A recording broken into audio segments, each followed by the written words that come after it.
Yes, this is Joshua Bustra here. Pero syempre, huwag niyong kalimutan mag-subscribe sa aking YouTube channel, Joshua Bustra. Kung gusto niyo ng mga bagong update kong videos, click niyo lang yung notification bell. Pasensya na ako, nabubulol lang ako. Bago-bago pa lang kasi eh. Ganun naman talaga kapag bago eh, mahiyain. Pero syempre, habang tumatagal eh, kapag nasasanay na, wala nang hiya-hiya. Wala nang utal-utal. So, itong i-review natin ay, ang i-review natin, itong tawag dito, ano yung mga nakakabaliw na batas ng North Korea. Sige. Hindi ko alam kung ba't ko i-reaction to. Pero masaya ako i-reaction to eh. Sa North Korea eh. Yung batas nila. Yes, simulan na tayo. Mga tropa, ang mga bansa ay pinamumunuan o pinapatakbo ng mga batas o mga sistema na kailangan nating sundin upang mapangalagaan ang kapakanan ng bawat mamamayan na naninirahan dito. Ngunit, may ilang mga bansa din na nagpapatupad ng matinding mga batas na kapag ito ay inyong nilabag, ay hindi lang kulong ang aabutin nyo dahil maaaring buhay nyo ang kapalit sa paglabag lamang ng Grabe, no? Buhay agad ng kapalit, no? Wala nang ano, wala nang pahipahirap, no? Kumbaga, shoot to kill agad, no? Tuloy nga natin, may naalala ako. isang batas na ito. May ilang mga bansa na may mga kakaibang batas na pumipigil sa kanilang mga mamamayan sa paggamit ng ilan sa mga pangunahing karapatang pantao. Kumbaga, sa bansang ito ang salitang human rights ay hindi nag-e-exist. At pag sa ganitong usapan mga tropa, Human rights kasi, usong-uso yan sa ano eh, sa West eh. Lalo na sa Amerika. Dito rin sa bansa natin, mga kaibigan, ang human rights lagi yan ano, lagi yan isinisingit ng mga senador. Yung mga kampo niya no, ni Risa Hontiveros, ni pangantong siya to, sila Shell Jokno, si Laila De Lima, basta lahat mga kalyado niya. Yung mahilig magparinig kay Duterte dati. Yung lagi nilang ibinibiday human rights daw, kumbaga kakapatang pantao. Pero sa bansang ito, wala daw human rights. Sige, tuloy natin. ay hinding-hindi papahuli ang bansang North Korea. Dahil ang supreme leader nilang si Kim Jong-un ay may kakaiba o sabihin na nating kabaliwang mga batas na ipinatutupad Baliw para ah. sa pamamalakad ng North Korea na siyang naging dahilan naman umano kung bakit nakakatanggap siya ng sari-saring kritisismo o pamumuna mula sa iba't ibang panig ng mundo.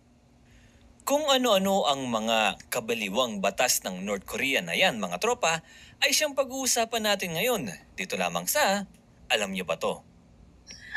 Ay, nagkaroon pa ng ads o pambihira. Gusto My mo ba gosh. malagaan ka all the Skip time? ads natin. Alam Niyo Ba To? Sa ano kasi, sa North Korea eh, saradong bansa kasi yan eh. Gusto nila sila masusunod eh. Ayaw nilang may nakikilam sa kanila eh. Tama nga naman yun. Mas, wag nga naman makialam yung mga tagalabas, no? Kasi di naman taga dun eh, sa North Korea eh. Siyempre, yung gobyerno lang ng North Korea may karapatan sa mismong bansa nila. Tuloy natin.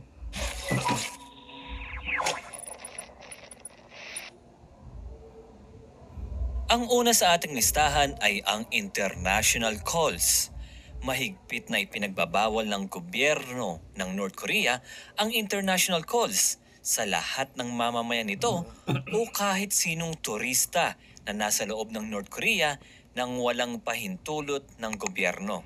Dahil kung mahuhuli ka o mapapatunayan na ikaw ay gumawa ng mga international calls, mga tropa, mabigat na kaso yan dahil buhay mo lang naman ang magiging kapalit sa pagtawag mo sa labas ng bansa.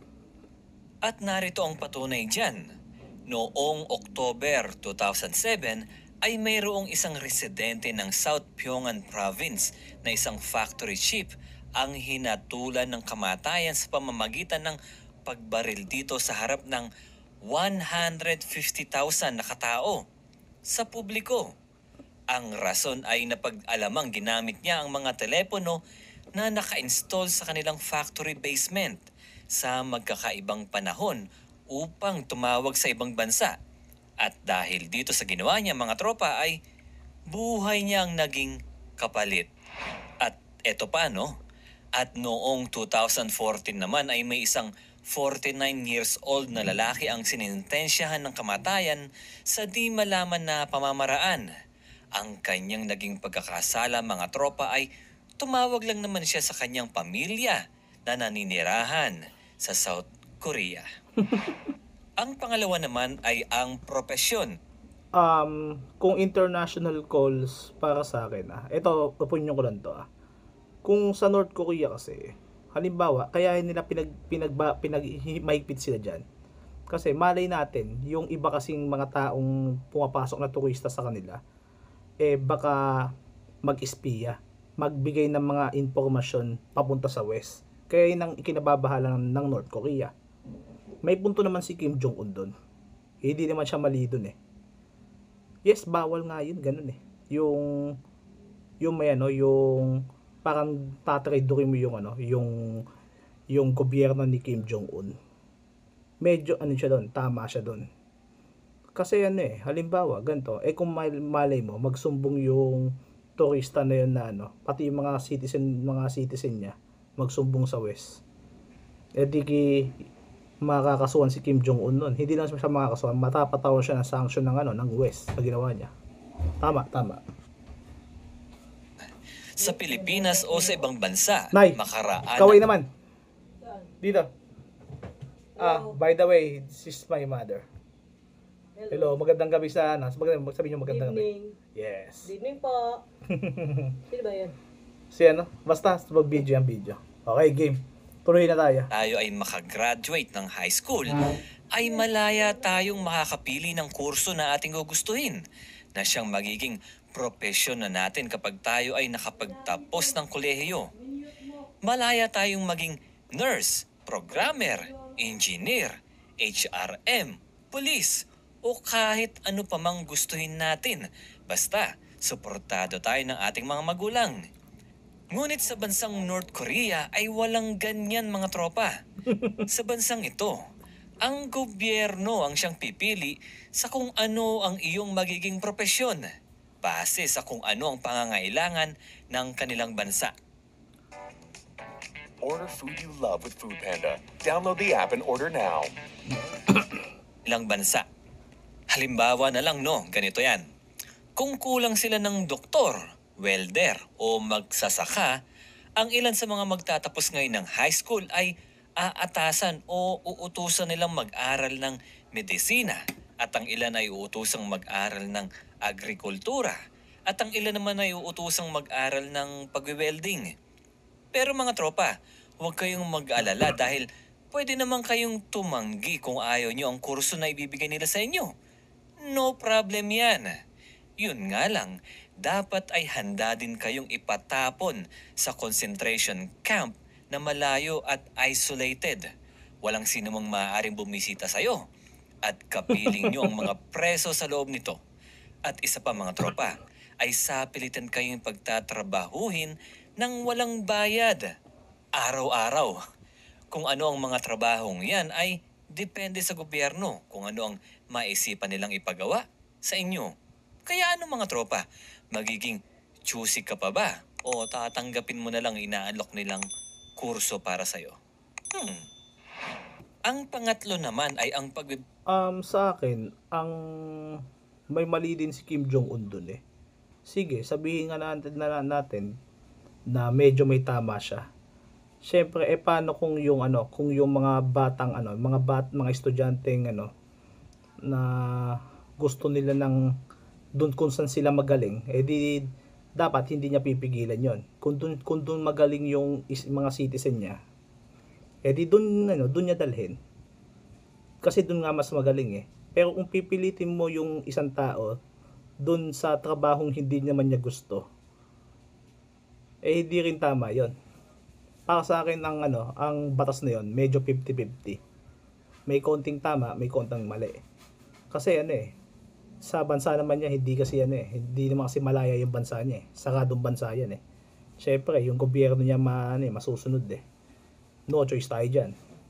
50-50 ako doon sa pangatlong sa batas na yun. Benta ng mga movies na galing sa ibang bansa. Mga tropa, sa bansa natin ay literal na talamak ang pagbebenta ng mga pirated CDs, DVDs, o maging mga Blu-ray copy ay meron na din. Sa paglalakad mo lang sa lansangan ay may maririnig ka pang, DVD, tatlo 100 na tatlo 100, bili na kayo mga sugi. Pero, ibahin nyo ang bansang North Korea mga tropa. Dahil dito, kapag napatunayan na ikaw ay nagbebenta ng mga movies na mula sa labas ng kanilang bansa, ay mabilis ang magiging hatol sa'yo. Kamatayan lang naman ng ibibigay sa'yo ng gobyerno mga tropa. Narito mga tropa ang ilan sa mga isinailalim sa pagkitil sa kanilang buhay sa harap ng publiko dahil lamang sa pagbebenta nila ng movies na mula sa South Korea. Ang mga pinarusahan na ito ay hindi binigyan ng pangalan ayon sa source. Noong March 2, 2021 ay may 3 kalalakihan at 1 babae ang kinitil ang buhay sa harap ng publiko. Noong January 2022 ay may 1 lalaki at 1 babae. Noong October 2022 ay may 2 teenager na nagbenta din ng movies na mula sa South Korea. At itong mga ito ay kinitil ang buhay sa harap ng publiko sa pamamagitan ng pagbaril sa kanila. Ang pang-apat naman ay ang eleksyon.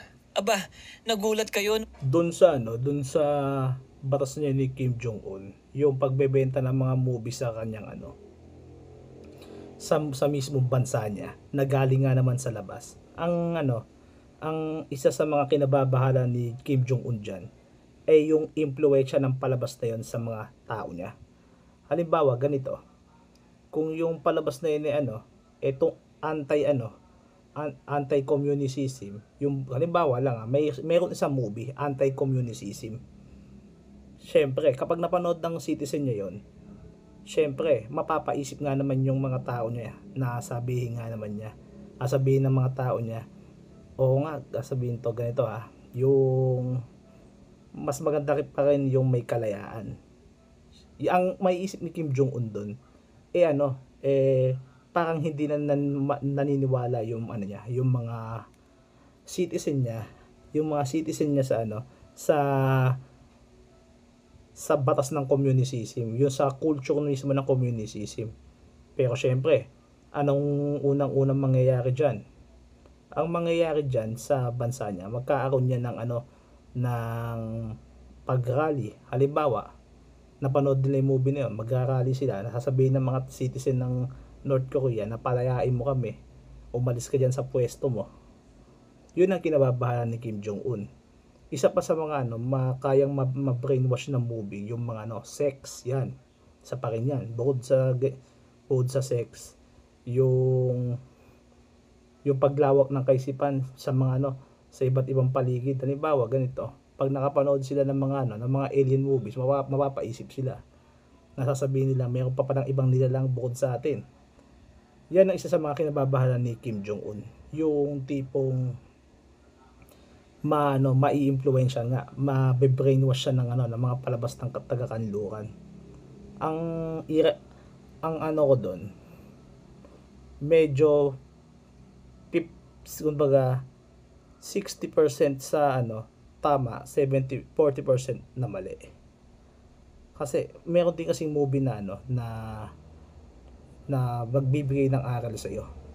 Pati hindi lang pagbibigay ng aral sa iyo. Kumbaga paalala sa mga tao.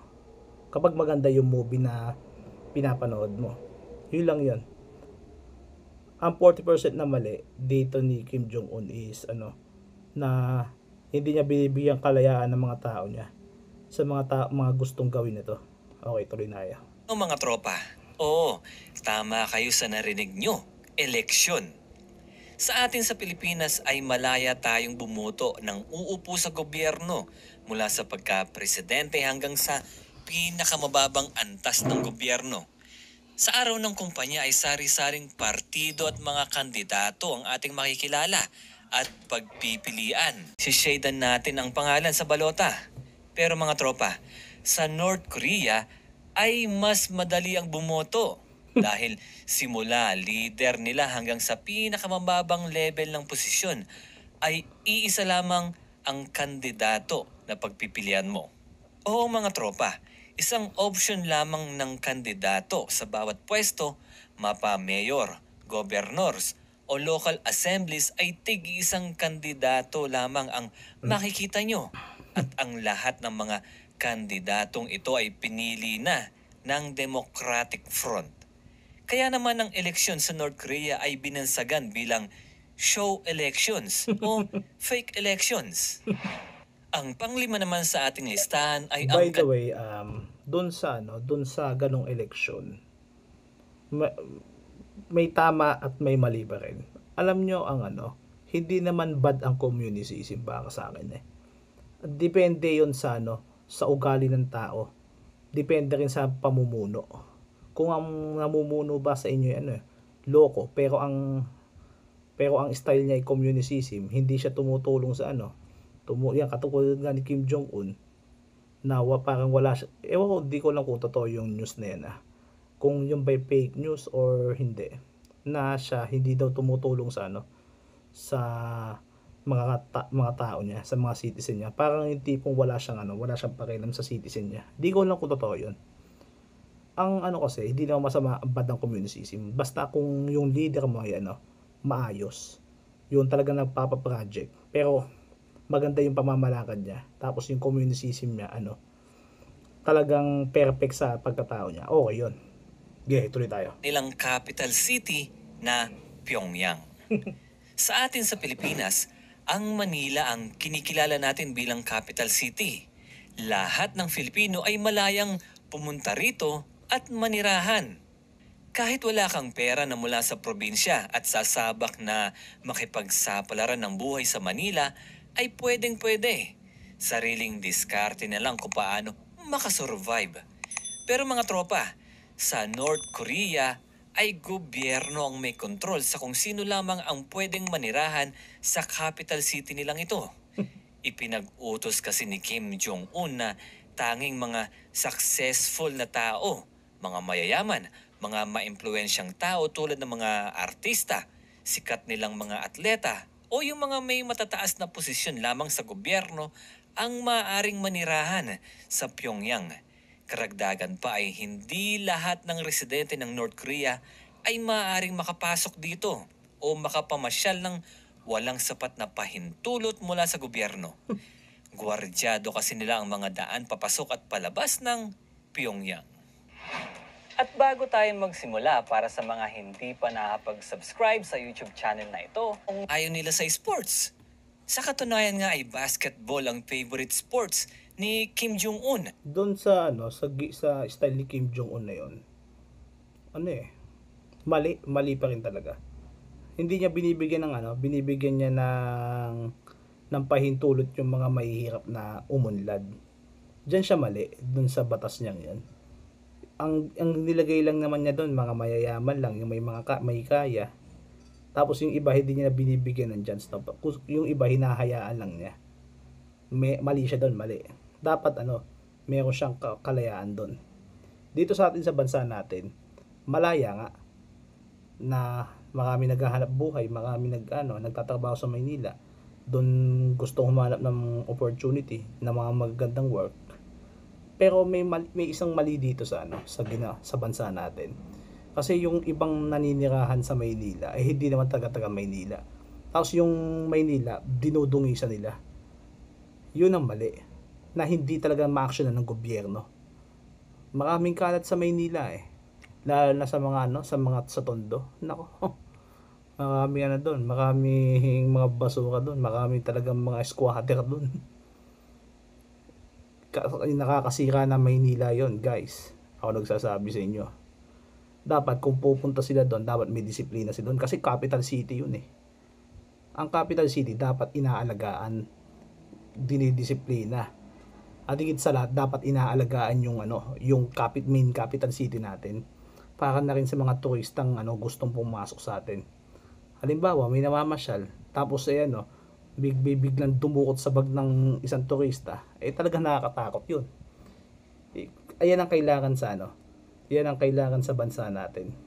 Linisin ng Maynila, pati dapat mahigpit yung seguridad ng pulis diyan sa Maynila. Kasi ang daming kasing mga iba't ibang tao diyan eh. Game, tour tayo. At gusto nito ang NBA, lalo na ang classic Chicago Bulls team noon na binubuo nila Michael Jordan, Scottie Pippen at Dennis Rodman. Sa katunayan nga ay may mga magandang ugnayan si Dennis Rodman kay Kim Jong-un at inimbita. By the way, magkaibigan sila. Ayos magkaibigan. Swerte niya Kim Jong-un, no? Kaibigan niya si Dennis Rodman. Ayos. Pa nga ng North Korea itong si Dennis Rodman kasama ang team nito noong March 2013 para sa isang exhibition game laban sa basketball team ng North Korea. Ngunit mga tropa, alam niyo ba na ang North Korea ay may sariling rules o patakaran pagdating sa paglalaro ng basketball? Dahil nga sa isolated ang bansang North Korea at ayaw nilang makiayon sa mga kultura sa labas, ay maging ang basketball game ay ginawaan ni Kim Jong-un ng sarili nitong rule. At narito ang mga rules na yan. Eto mga tropa ha, ang slam dunk ay binibigyan nila ng 3 points, hindi 2 points ha. At ang tinatawag naman nating 3-pointer shot ay magiging 4 points kapag ito ay ringless. At kapag tumama naman ito sa ring o sa board ay 3 points lamang ang... Ayos yun Gusto ko yung ang rules na yun yung rules na yun, no? Kapag ringless yun tira mo doon 4 points, no? Mas bagay dyan si Stephen Curry. Maniwala kayo sa akin sa hindi. Kung may ganyang rules sa NBA, ay nako. Matakot na kayo sa Golden State Warriors. Maniwala kayo sa akin. Ang dapat nyo gawin, bumuo na kayo ng all-star na talagang dudurog sa Warriors. Lalo na kung ang kalakasan nila. Napanood naman natin ang kalakasan ng Golden State Warriors. Halos walang nagawa si LeBron. No? Lahat ng mga kalaban nilang team, wales. Nasaksihan natin yon, yung lakas ng Warriors na yon. Kayong mga haters kay dyan ng Golden State Warriors, aminin nyo sa hindi. Malakas talaga ang Warriors. Humanga din kayo. Hindi nyo sila pwedeng baliwalain sa laban. Kahit nga lamang ka ng siyam sa kanya sa Golden State Warriors ng siyam. Tapos meron pang 55 seconds, hindi ka pa sigurado kung panalo ko pa sa kanya. Lalo na kung may ganyan goal sa NBA, nako, tumakbo ka na. Ka na? Sumuko ka na. Higpitan mo, depensa mo. Yon, talaga. Dahil kung hindi mo higpitan ang depensa mo, kung may ganyan goal sa NBA, babay ka na. Tuloy natin. Kuha nyo. Sa bawat sablay na free throw shot ay minus 1 point naman ang ibibigay sa inyo. Kaya pag sumablay ka sa free throw, nako, lagot ka na. Kasunod naman ito ay kung sino man ang makakashoot ng bola sa last 3 seconds ng laro ay siyang makakakuha ng 8 points. Dito ay walang overtime mga tropa dahil kung matatapos nyo ang ball game ng pareho ang magkabilang team ng puntos ay draw ang laro. Walang panalo at wala ding talo. Lahat ay uuwing happy. Ang pangpito naman. Medyo ako doon medyo agree ako doon sa rules na yan Nung pares kayo happy, tabla. Sana ganyan ang gawin ng NBA, no? Pag sa elimination lang, sa halimbawa, kapag season lang, kapag pwedeng i-adapt ng NBA yung ganong rules. Kapag tabla, pares kayong happy. Kaya lang, ang mali lang doon sa sa rules na yon, pares kayong bibigyan ng panalo. Paano na yung mga playoff spot? Kung sino yung mas kung sino yung mas angat, hindi nila malalaman kung may ganong rules nga. Pero medyo happy ako doon. Pero by the way, sa free throw line, kapag sumala ka, may bawas, no? Awit. Kailangan mo galingan mag-free throw. Kung hindi mo gagalingan mag-free throw, lagot ka na. Lalo na kung mananalo na kayo. Halimbawa, 109. tapos ang kalaban mo 1-6, halimbawa lang, sumablay ka ng 3 free throw, edi 1-5, manalo pa yung kalaban mong 1-6. Get rin natin.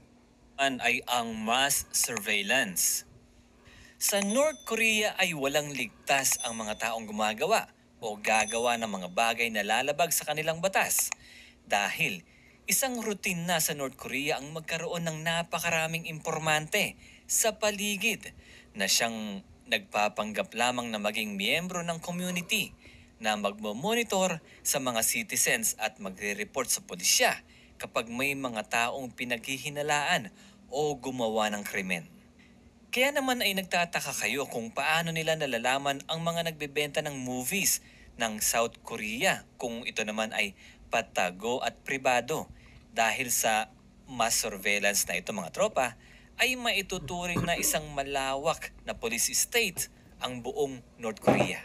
Kaya mga tropa, walang puwang dito ang mga maling gawain at paglabag sa Doon sa kung maging police state nga ang bansang North Korea, kung protection sa citizen protection sa citizen ang pati sa gobyerno ng North Korea, walang problema doon. Agree ako doon. Syempre, pero kung movie lang, by the way, 60% tama, 40% na mali.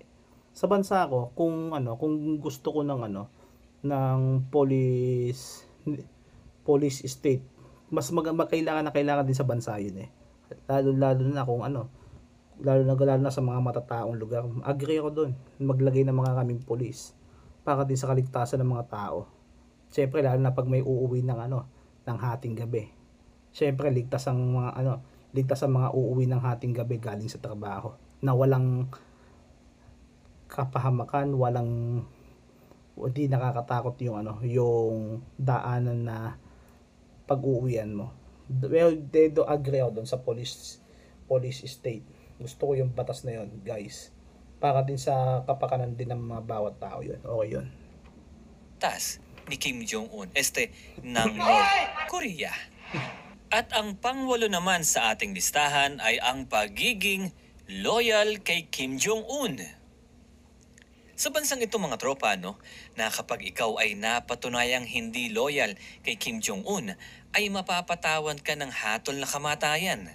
Yung dapat ay buong pagkatao mo ay loyal o dedicated lamang kay Kim Jong-un. Yung tipong pag pinapili ka kung pamilya mo o si Kim Jong-un ang dapat na iyong iligtas ay huwag ka nang magdalawang isip ang mga tropa at mabilis mong sabihin na si Kim Jong-un agad ang iyong pipiliin.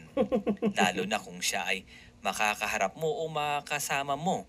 Dapat ay sa kanya lamang nakatuon ang iyong pansin at pakita mong nakikinig ka sa kanya sa bawat letrang binibigkas niya. Bakit? Narito ang dahilan. Dahil sa isang event noong late April 2015 na dinaluhan ni Kim Jong-un at ilang mga matataas na opisyal, ay natuklasan nilang pumipikit o tila ba nagpa-power nap habang nakaupo ang noon ay isang general at defense minister ng North Korea na si Hyun Yong-chol habang nagbibigay ng speech si Kim Jong-un. Dahil dito ay isang aksyon umano ito ng pagiging disloyalty sa kanilang leader. At ayon sa mga report, ay noong araw din na yun umano ay dinakip si Hyun Yong-chol at dinala sa Kanggon Military Training Ground na malapit sa Pyongyang City. At dito ay hinatulan ang kanyang buhay gamit ang anti-aircraft gun sa harap ng humigit kumulang Grabe, 100 katao. Kaya isipin niyo mga tropa, anti-aircraft gun. Ano na lang ang itsura ni Hyun Yong-chol matapos na siya ay i-firing squad gamit ito. Kaya mga tropa, maswerte talaga. Ano kaya maging itsura ng katawan ng general na yan, Aircraft gun? Talaga? Seriously? Malamang sa malamang, butas-butas ang katawan nun habang binakil ng aircraft gun. Natatawa ako dun sa batas na yun By the way, Ano bang i-rate ko sa batas na yon? Hindi. Para sa akin, kung yung mga halimbawa, mga pasaway, pwedeng gano'n din. Lalo na yung mga hindi naman tumutulong sa gobyerno. Yan ang magandang barilin ng aircraft. Yung mga pasakit sa lipunan. Yan ang pwedeng gamitan ng aircraft gun. Pero yung ganyan lang natulog lang, wala naman masyado masama doon. Kung pagod na nga yung tao tuloy na. Itong isang ito at sa Pilipinas siya nakakuha ng posisyon sa gobyerno. At ang panghuli naman sa ating listahan ay ang pangalan o apelidong Kim. Si Kim Chiu, Kim Domingo o si Kuya Kim ay ilan lamang sa mga Filipino na may pangalang Kim. Ngunit mga tropa, sa bansang North Korea ay bawal na bawal gamitin ng kahit sinong citizen ng North Korea ang pangalang Kim, bukod sa kanilang leader na si Kim Jong-un. Ayon kasi sa batas ng North Korea ay bawal na may kamuka o kaparehong pangalan ng kanilang supreme leader. Kaya ay halimbawa na lang itong si Kim Jong-un. Nang simula maupo siya sa pwesto, ang lahat ng mamamayan ng North Korea na may pangalang Kim ay nararapat o mandatory na palitan ang kanilang pangalan na Kim na naaayon sa kanilang batas. At yung mga bagong panganak din ay natural na bawal gamitin ang Kim sa kanilang pangalan. At yan po ang ilan lamang sa mga nakakalokong batas ng North Korea. At kung meron man po kayong koreksyon o karagdagan sa Balita ko doon kasi sa North Korea, kapag pupunta ka diyan, kailangan magbabago doon ka sa sa estatwa ni Kim, sa statue niya. Yung kumbaga pagbibigay ng respeto at paggalang sa sa mismong presidente. May ko doon, agree ako doon. Syempre bansa nga naman niya 'yon. Ibig sabihin, kapag gusto mong pumunta sa bansa niya, dapat respetuhin mo siya. Ang ibig sabihin niya, yung batas na meron sila, dapat sundin mo yun. Kasi dayo ka lang naman dun Kung dayo ka, dapat sumunod ka sa batas na yun. Ikaw yung mag-adjust para sa sa North Korea. Hindi North Korea mag-a-adjust sa'yo. Yan ang isa sa mali ng bansa natin Diyan, tama siya diyan. Ang mali sa ating bansa, tayo pa mismo nag-a-adjust. Hindi na sa hindi na sa bansa, pati mga mga kapwa natin Pilipino. Kung sino pa yung nag-i-English, mag-i-English din tayo. Dapat hindi ganoon. Dapat kapag Tagalog tayo, magtatagalog siya. Kapag gusto nating ganoon yung tamang pagkain, yung pagkain natin, yung kinasanayan natin sa bansa natin, dapat yun din ang i-adapt niya. Makisalamuha siya, makitao siya, makisama siya sa atin. Kasi dayo lang din naman siya So okay guys, sa susunod ulit, medyo natawa lang din ako sa nireview ko Masaya kasi North Korea yan Okay.